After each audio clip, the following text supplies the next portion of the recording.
ప్రాణాహుతి నిరంతరాయంగా అందుబాటులోనే ఉంటుంది. మనం ధ్యానించే సమయంలో మన ఆలోచన ఈశ్వరుని వైపు మొగ్గుతుంది. जब हम कुछ अच्छी किताबें पढ़ते हैं, మంచి పని చేసే సమయంలో, మంచి పుస్తకాలు చదువుతున్నప్పుడు, ఎవరికైనా ప్రేమతో సేవ చేసే సమయంలో కూడా ప్రాణాహుతిని అనుభూతి పొందటం మనం గమనించవచ్చు.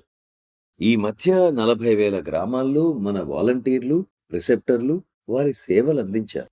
और वो बोलते हैं कि ऐसा वातावरण पैदा हो गया उनकी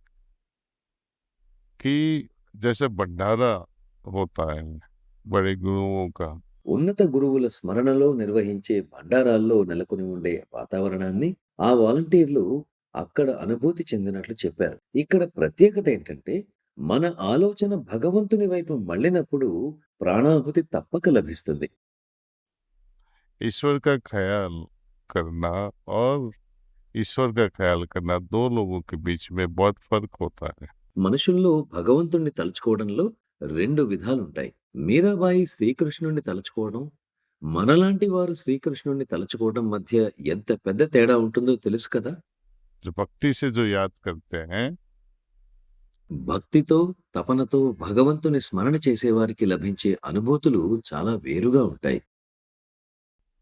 तो साधना कहो, हमारी तपस्या कहो, तपस्या से ज़्यादा इम्पोर्टेंट है हमारा हमारे अंदर भाव कैसा है।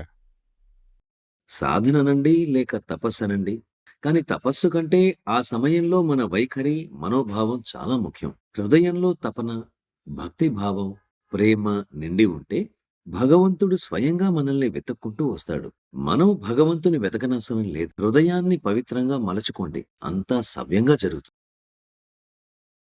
Thank you.